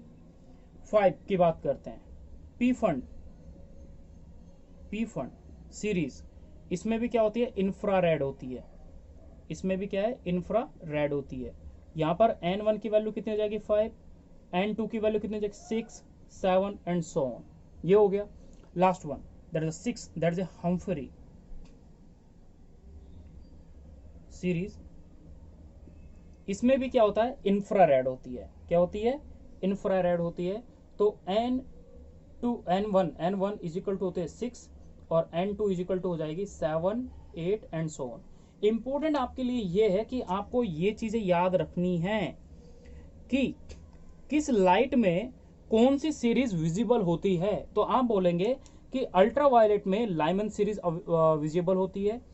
विजिबल में जो विजिबल लाइट होती है उस विजिबल लाइट में बाल्बर सीरीज अवेलेबल होती है। इंफ्रारेड में ये चारों की चारों अवेलेबल होती हैं। सीक्वेंस में याद करने के लिए कुछ ऐसे करा था, ले बाल पास ब्रैक पी हम्प, ले बाल पास ब्रैक पी हम्प। तो उस टाइप से आप इसको याद रखें, ले बाल पास, ले बाल पास ब्रैक पी हम्प। ठीक है, तो उस टाइप से आप याद रखें कि लाइमन में यूवी, क्योंकि देखो क्वेश्चन आएगा, क्वेश्चन पूछा जाता है कि लाइमन सीरीज यानी अल्ट्रावायलेट में आप इस वैल्यू को फाइंड करें, आप विजिबल में ये बताएं, तो वहां पे आपको लाइमन सीरीज नहीं लिखा मिलेगा, वहां पे आपको लाइट लिखी मिल जाएगी। तो क्वेश्चन वहां पर ये बनता है और वो इंपॉर्टेंट है। जब आएगा क्वेश्चन तो मैं आपको समझाऊंगा और बताऊंगा कैसे कैसे इन चीजों के बारे में हम डिटेल करते हैं और टैकल करते हैं। अब इसको ग्राफ को डायग्रामेटिकली थोड़ा समझ लें, किस टाइप से इस वैल्यू को देखा जाता है। तो भाई ग्राफ बनाया स्पेक्ट्रा बना लिया जाता है एक। तो देखो वो थोड़ा अजीब व गरीब टाइप का लंबा हो जाएगा, लाइनें नहीं खींच पाएंगे हम। करते हैं लाइमन सीरीज यानी इन सीरीज को रिप्रेजेंट करते हैं। पहली मैंने ये बनाई, दिस है n is equal to 1। Second बनाया n इज इक्वल टू 2। 3 बनाया n is equal to 3। 4, 5 and 6। तो n is equal to 4, n is equal to 5, n is equal to 6। ये आपकी पहली हो गई, मतलब आप पहले उसमें कौन सी उसको पढ़ते हो, लाइमन सीरीज को। तो लाइमन सीरीज इसमें पढ़ी जाती है। फिर उसके लाइमन के बाद आप क्या पढ़ते हो, बाल्मर पढ़ते हो, पार्शियन पढ़ते हो, ब्रैकेट पढ़ते हो, पी फंड पढ़ते हो, हम्फ्री पढ़ते हो, यही तो पढ़ते हो। तो 6 इसमें आ गई। अब इनमें होता क्या है, पहले वाले में जब इलेक्ट्रॉन है वो कहाँ से कहाँ पर मूव करेगा। मैंने बोला इलेक्ट्रॉन जो है वो मूव किया सेकेंड ऑर्बिट से फर्स्ट ऑर्बिट में, तो वो कौन सी सीरीज हुई, लाइमन सीरीज। अब 2 हो, 3 हो, 4 हो, 5 हो, उससे फर्स्ट में आ रहा है तो वो कौन सी सीरीज होती है, लाइमन सीरीज होती है। इससे अगर इलेक्ट्रॉन आता है किसमें, थर्ड से फर्स्ट में, तो भी क्या है, लाइमन सीरीज है। फोर्थ से आता है तब भी लाइमन सीरीज है। 6 से आएगा तो भी लाइमन, और 5th से आएगा तो भी लाइमन सीरीज, और 6 से आएगा तो भी क्या हो जाएगा, लाइमन सीरीज। यानी कोई भी इलेक्ट्रॉन अगर हायर एक्साइटेड स्टेट से फर्स्ट एक्साइटेड स्टेट में आता है तो that is your Lyman series. वो क्या होती है, लाइमन सीरीज होती है। ये जो आपको शो कर रहा है ये पूरा आपको क्या है, लाइमन सीरीज है। ठीक है, यानी कैसे आपको दिख नहीं रहा होगा, देखें मैंने लिखा है लाइमन सीरीज, है ना। तो ये चीज आप ध्यान रखें। अब हम बात करते हैं, ये लाइमन सीरीज हो गया। अगर मान लो थर्ड से सेकंड में आ रहा है, फोर्थ से सेकंड में आ रहा है, 5th से सेकंड में आ रहा है, 6 से सेकंड में आ रहा है, इलेक्ट्रॉन की बात हो रही है, तो वहां पर जो सीरीज होती है वो आपकी क्या हो जाती है, बाल्मर सीरीज हो जाती है। कौन सी सीरीज होती है, बाल्मर सीरीज होती है। सेम वही, अगर कोई भी इलेक्ट्रॉन 4th से थर्ड में आ रहा है, 5th से थर्ड में आ रहा है, 6 से थर्ड में आ रहा है, तो फिर आपसे फिर वही सेम कंडीशन, ये आपके पास क्या हो जाएगी, पार्शियन सीरीज हो जाएगी। ठीक है फिर 6 से फिर 4th में आया और 6 से 4th में आएगा, तो उस कंडीशन में क्या हो जाएगा, पार्शियन ब्रैकेट। अब इससे इसमें आया इलेक्ट्रॉन, 5th में आ गया, तो 5th में आता तो उसको बोलते हैं पी फंड। क्या हो जाएगा, पी फंड। अब इससे किसी हायर एक्साइटेड स्टेट से, यानी कोई भी और हायर एक्साइटेड स्टेट है उससे छठे में आएगा, इस 6th स्टेट में आएगा। ठीक है, तो उस कंडीशन में उसको क्या बोलेंगे, तो उसको बोलेंगे हम्फ्री। अब यहाँ पे अलग अलग होती हैं। देखो मैं कुछ इंपॉर्टेंट चीज बताता हूँ आपको। पहली चीज देखें, यहाँ पे इस ग्राउंड स्टेट पे देखें, लाइमन सीरीज के लिए मैंने बोला यहाँ पर अल्ट्रावायलेट रेज होती हैं। यहाँ पर कौन सी होती है, विजिबल रेज, यानी विजिबल लाइट में बाल्मर सीरीज दिखाई देगी आपको, लाइमन सीरीज आपको अल्ट्रावायलेट में दिखाई देगी, इंफ्रारेड में ये चारों दिखाई देंगी। तो इस चीज को आप ध्यान रखें कि ये चारों की चारों इंफ्रारेड में दिखाई देंगी, ये आपको विजिबल लाइट में दिखाई दे जाएगी, और ये वाली आपको अल्ट्रा वायलेट में विजिबल होगी। ठीक है, तो ये थोड़ा इंपॉर्टेंट है। दूसरा यहां पर बात करते हैं, मैंने बोला ग्राउंड स्टेट में अगर मैं बात करूं कि ग्राउंड स्टेट में डिफरेंट डिफरेंट वैल्यू के बारे में बात करते हो, तो देखो E1 वैल्यू आप पढ़ते हो कि ये न्यूक्लियस है सेंटर पे, इसके आसपास एक ऑर्बिट, दूसरा ऑर्बिट, तीसरा ऑर्बिट। मैं अगर सेंटर से पेरिफेरी की ओर जाऊंगा, मूव करूंगा, तो एनर्जी कौन सी है, वो इंक्रीज करती है। ठीक है, तो ये तो क्या है, बिल्कुल सेंटर वाला है, तो इसकी एनर्जी क्या है, मिनिमम होगी। इसकी अगर एनर्जी देखी जाए तो एनर्जी मतलब टोटल एनर्जी की बात करते हैं, काइनेटिक एनर्जी, पोटेंशियल एनर्जी नहीं, टोटल एनर्जी की बात करते हैं। टोटल एनर्जी क्या होती है, यहाँ पर क्या होती है, सेंटर पे कम होती है, और पेरीफेरी पे सबसे आउटर मोस्ट में एनर्जी वहाँ पे क्या होती है, ज़्यादा होती है। अब एक फॉर्मूला मैंने आपको लास्ट वीडियो में पढ़ाया था, मेरे में फर्स्ट सेकंड एपिसोड जो पढ़ा था इसका आपने, उसमें आपने क्या पढ़ा था, उसमें आपने ये पढ़ा था कि एनर्जी इज इक्वल टू होता है एच म्यू। मैं ये दोबारा से पढ़ाऊंगा। तो अगर एनर्जी इंक्रीज कर रही है तो फ्रिक्वेंसी भी क्या करेगी, इंक्रीज करेगी, देयर इज अ फ्रिक्वेंसी। और एक और फॉर्मूला और पढ़ते हैं कि energy is equal to formula होता है, energy is equal to formula होता है एस सी बाय लेमडा। अगर एनर्जी इंक्रीज कर रही है तो ये क्या करेगा, डिक्रीज करेगा। तो ये चीज भी ध्यान रखना है। ठीक है, नाउ अब हम थोड़ा आगे करें, आगे बढ़ें। तो एक फॉर्मूला आपने अभी ये तक ये देखा, अब एक लास्ट फॉर्मूला को फिर से रिवाइज करते हैं। फॉर्मूला आपने क्या पढ़ा, क्या लिखा, वो देख लेते हैं। Calculation of wavelength, frequency and energy, ये सिंगल फॉर्मूला यूज किया जाता है इसको। वो फॉर्मूला क्या है साहब, वो देखें। Delta change in energy is equal to हो जाता है En2 माइनस En1। तब आप माइनस का 13.6 इस वैल्यू को पुट करेंगे तो वैल्यू आती है 2.18 इंटू 10 की power minus 18 into Z square divided by 1 by N1 square minus का 1 बाय N2 स्क्वायर। ये ऐसा क्यों आया भाई, एक वर्ड यूज करते हैं रैडबर्ग कांस्टेंट। ठीक है, रेनॉल्ड, वो जब आगे आएगा रैडबर्ग कांस्टेंट ही बोलेंगे, रेनॉल्ड नहीं, फिजिक्स में आता है रेनॉल्ड। तो जो रैडबर्ग कांस्टेंट है, उस रैडबर्ग के अकॉर्डिंग इस क्वेश्चन को हम वो करते हैं कि इसकी वैल्यू कुछ ऐसी आती है।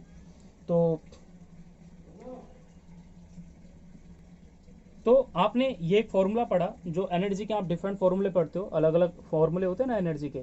तो उस एनर्जी का एक फॉर्मूला होता है, जब वो जैसे ये जो वैल्यू लिखी जाती है एनर्जी की, ये वैल्यू एक्चुअली लिखी जाती है जूल पर एटम में।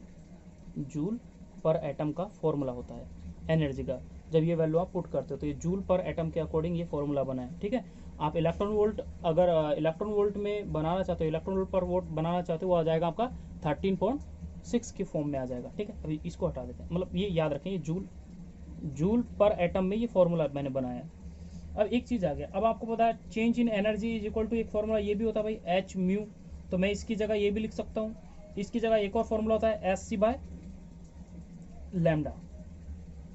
ठीक है, तो इस टाइप से आप डिफरेंट टाइप के क्वेश्चन को सॉल्व कर सकते हो, प्रूव कर सकते हो। और याद करना है आपको ये वाला, यानी मैं इसकी जगह ये फॉर्मूला रख दूं, एस म्यू लिख दूं, तो इस एच से डिवाइड कर दूंगा, मेरे पास फ्रीक्वेंसी में निकाल सकता हूँ इस क्वेश्चन से। मुझे लैम्डा निकालना है, तो मैं इसकी जगह ये पूरा फॉर्मूला पुट कर दूंगा और लैम्डा की पूरी वैल्यू कैलकुलेट कर सकता हूँ।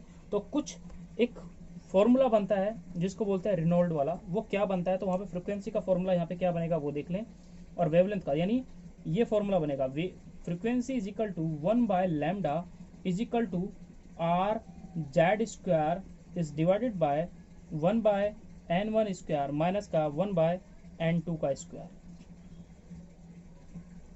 ये एक फॉर्मूला बना उससे बाद में। ठीक है, यहाँ पर अलग अलग वैल्यू होती हैं। ठीक है, ये पूरी वैल्यू हो गई। अगर मुझे इस वैल्यू में, जैसे यहाँ पर आपने पूरी वैल्यू अभी तो ये पढ़ी है कि म्यू इज इक्वल टू, ये वेव नंबर है, wave number is equal to 1 by lambda is equal to R Z square, ये वह फॉर्मूला हो गया। लेकिन अगर मैंने बोला कि फ्रीक्वेंसी बतानी है, तो फ्रीक्वेंसी इज इक्वल टू होता है, ये वेव नंबर है दोस्तों, वेव नंबर को ध्यान रखें, ये मैं लिख रहा हूँ, ये वेव नंबर है, ये आपके पास वेव लेंथ है, वेव लेंथ है। ठीक है, अब होगा क्या, मुझे क्या बोलते हैं, फ्रीक्वेंसी निकालते हो, सी से डिवाइड कर दूंगा, C by lambda is equal to C R Z square फिर पूरा फॉर्मूला यही हो जाएगा, ठीक है। सेकंड फॉर्मूला आपके पास ये वाला आ गया, दैट्स इट। तो ये फ्रीक्वेंसी है। तो फ्रीक्वेंसी से आपसे क्वेश्चन पूछे, वेव नंबर से पूछे, इस वैल्यू से पूछे, आप इजी उसको कर सकते हो, ठीक है। तो आपके लिए सारे हो गए। अब इसमें से मुझे एक चीज़ और बतानी है, आर की वैल्यू। आर की वैल्यू देखो अलग अलग होती है। आर की वैल्यू मैंने क्या लिखा, आर इज इक्वल टू होता है 109,678 सेंटीमीटर माइनस 1, ठीक है। सेकंड एक और वैल्यू ये होती है, ये सेंटीमीटर में होगी, 109,700 सेंटीमीटर इनवर्स, मोटा मोटा इसको मान लिया, यानी इसी का ही राउंड फिगर है। इस वैल्यू को लिखा जाता है 912 एंगस्ट्रॉन। 912 एंगस्ट्रॉन किसकी वैल्यू है ये, मैं ये क्या कर रहा हूँ, ये वैल्यू होती है 1/r की वैल्यू। ये तो r की वैल्यू हो गई, यानी r की वैल्यू आपने ये लिख ली। लेकिन जब आपसे ये पूछेगा 1/r, अगर आपको कहीं क्वेश्चन में आ जाए, जैसे जब आप वेवलेंथ की निकालेंगे तो 1/r हो जाएगा ना, तो 1/r के लिए जो formula 1/r is equal to formula बनेगा, तो आप वैल्यू पुट करें 1/2 एंगस्ट्रॉन। तो लेकिन किस में होनी चाहिए वैल्यू, एंगस्ट्रॉन में। जैसे वेवलेंथ की वैल्यू निकालूंगा तो ये सब डिवाइड में चली जाएगी, और सब डिवाइड में चली जाएगी, तो एक अलग, तो आर की वैल्यू क्या रखनी है, तो आर की वैल्यू आपको ये रखनी है। और अगर वो वैल्यू नॉर्मल में है तो उस वैल्यू को आप कितना रखना, 1.1 इंटू 10⁻7 मीटर इनवर्स, ठीक है। तो 1.1 इंटू 10⁻7 मीटर इनवर्स ये वैल्यू आपको पुट करनी है, कब, जब वो डायरेक्ट लाए। जैसे नहीं मुझे फिर वेव नंबर निकालना है, तो आर तो ये रहा, तो मैं वैल्यू ये पुट करूंगा। अगर मुझे वेवलेंथ निकालनी है तो ये तो डिवाइड में चले जाएगा, डिवाइड में चले जाएगा, तो मैं इस वैल्यू को लिखूंगा 1/r की जगह ऊपर लिख दूंगा 912, ठीक है। इस बेसिस पे आप डिफरेंट क्वेश्चन है वो कर सकते हैं, और वो पूछे जाते हैं आपसे, और काफ़ी इंपॉर्टेंट भी हैं, ठीक है। अब क्वेश्चन तो काफ़ी सारे हैं, डिफरेंट डिफरेंट टाइप के पूछे जाते हैं। एक और है, हेडिंग है, और हेडिंग क्या है, calculation of wave number, calculation of number of spectral line. Heading है calculation of number of spectral line. Spectral line calculate करने के लिए ये है। अगर मैंने आपसे बोला, तो इसके लिए दो फॉर्मूले अप्लाई होते हैं, और दो फॉर्मूले किस टाइप से होते हैं, दोनों के दोनों अपने आप में इंपॉर्टेंट है दोस्तों। तो याद रखिए कि अगर आपसे स्पेक्ट्रल लाइन पूछ ले तो क्या होता है, अगर मैंने बोला कि ये पूछा जाता क्वेश्चन कि मैक्सिमम नंबर ऑफ लाइन बतानी होती है कब, जब जो इलेक्ट्रॉन है वो हायर एनर्जी लेवल से कहाँ आ रहा होता है, लोअर एनर्जी लेवल में आता है, तब जाके आपसे पूछा जाएगा कि what is the maximum number of line. यानी क्या, जब इलेक्ट्रॉन N2 से N1 में आ रहा है, किसी हायर से लोअर में आ रहा है, तो उस टाइम पे पूछता है what is the maximum number of line. तो उस टाइम पे जो फॉर्मूला बनता है वो फॉर्मूला बनता है, फॉर्मूला होगा N2 minus N1 and N2 minus N1 plus 1 is divided by 2। यानी अगर आपसे क्वेश्चन पूछा जाए, क्वेश्चन आते हैं इससे क्वेश्चन पूछे जाते हैं, सबसे इजी और सबसे छोटा सा टॉपिक है ये वाला। तो इसमें ये पूछा कि अगर कोई भी इलेक्ट्रॉन अगर N2 यानी हायर से लोअर में आ रहा है, तो आपसे पूछेगा what is the number of spectral line, तो आप ये फॉर्मूला अप्लाई करेंगे। तो N2 माइनस N1 यहीं पे है, बस प्लस का 1 यहाँ पर आ रहा है, यहाँ पर भी N2 माइनस N1, फिर दोबारा से N2 माइनस N1 प्लस 1 कर दिया, ठीक है। तो सेम ही आ गया, उसको डिवाइड कर दे 2 से। दूसरा आता है कि अगर कोई भी इलेक्ट्रॉन, ये तो कहाँ से आ गया, N2 से N1 आया, लेकिन अगर आपसे ये बोल दिया जाए क्वेश्चन में कि कोई इलेक्ट्रॉन है वो कहां से आया, हायर एनर्जी लेवल से कहां आ जाएगा, ग्राउंड स्टेट में आ जाएगा। कहां जाएगा, ग्राउंड स्टेट में आ गया। तब ये तो था N1 में आया, जैसे मैंने बोला 5 से 1 में आ गया, 5 से 3 में आ गया, 7 से 2 में आ गया, तब जाके ये वाला फॉर्मूला यूज करना है। लेकिन ये वाला कहां से आ गया, यानी हायर N2 से कहां आ गया, 0 ग्राउंड लेवल पे, यानी 1 में आएगा, हमेशा कहां आ जाएगा, 1 में ही आ जाएगा। तो इसके लिए ग्राउंड लेवल में यानी ग्राउंड स्टेट में आएगा तो N1 हो जाएगा। तो मैं यहाँ पर N1 लिख देता हूँ, 0 मतलब N1 हो जाएगा। हमेशा कहाँ आएगा, ग्राउंड स्टेट मतलब N1 में आएगा, इसलिए इसके बारे में बात कर रहे हैं। यहाँ पर इलेक्ट्रॉन कहीं पे भी हो, जैसे 7वें पे होगा तो हमेशा 1 पे आएगा, 2 3 में नहीं आ रहा। यहाँ पर अगर छठे में तो दूसरे में आ गया, ओ सॉरी फर्स्ट में आएगा, तब भी वो फर्स्ट में आएगा। अगर इलेक्ट्रॉन 9वें उसमें तो भी कहाँ आएगा, फर्स्ट में आएगा। तो उसके लिए जो फॉर्मूला यूज करते हैं वो फॉर्मूला ये वाला बनता है। तो इसके लिए नंबर ऑफ स्पेक्ट्रल लाइन अगर फाइंड करें तो n-1 इज डिवाइड बाय 2। ये फॉर्मूले हैं दोनों के दोनों आपके लिए इंपॉर्टेंट है अपने आप में, कि अगर नंबर ऑफ स्पेक्ट्रल लाइन पूछी जाती है कि अगर इलेक्ट्रॉन हायर से लोअर में होता है, n2 से n1 में आया तो कब यूज करना है इसको। देखो मैंने अभी जो समझाया ना वाला कि मैथ से कि 7वें से पहले में आया, छठे से पहले में आया, 5वें से पहले में आएगा तो ये पहले में ही, तब जाके ये वाला फॉर्मूला ये यही समझने वाला होता है। नहीं तो आप सोचोगे ये लगेगा, ये कब लगेगा, और ये वाला तब लगता है जब 5वें से दूसरे में आया, 5वें से तीसरे में आया, पहले में आ जाए या फिर किसी में भी आए, तो उस कंडीशन में इसको फॉर्मूले को यूज कर सकते हैं। ठीक है, इसके क्वेश्चन अलग अलग बनते हैं काफ़ी, बट हमें अभी उसकी ज़रूरत नहीं है और ना ही अभी थोड़ा बताना है। तो एक साथ में मैं कुछ फॉर्मूले लिख दूं आपके लिए। तो फॉर्मूला पहला ये था, change in energy is equal to था Sc by lambda is equal to था h mu is equal to था 2.18 इंटू 10 की power -18 into Z square divide by 1 by n1 square minus 1 by n2 square, this value in the joule per atom, पहला formula.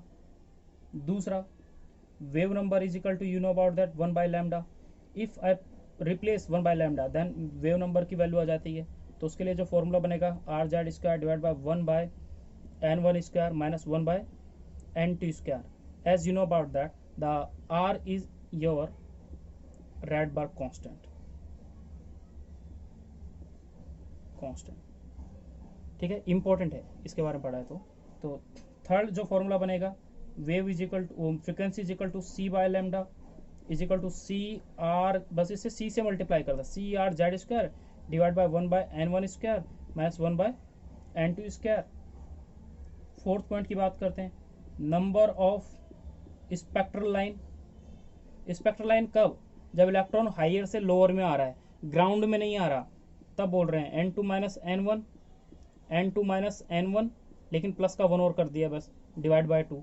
अगर वो ground में आ रहा है तो वो हो जाएगा n ब्रैकेट में n माइनस 1 डिवाइड बाय 2। तो ये आपने अभी तक जो पढ़ा, ठीक है, ये हाइड्रोजन सारे के सारे इनके बेस पे फॉर्मूले होते हैं। अब हमारा जो इसका नेक्स्ट वीडियो होगा वो फिजिक्स से रिलेटेड होगा, और वो मैं आपका थर्ड एपिसोड बनाऊंगा इसी टॉपिक का, इसी चैप्टर का थर्ड एपिसोड होगा।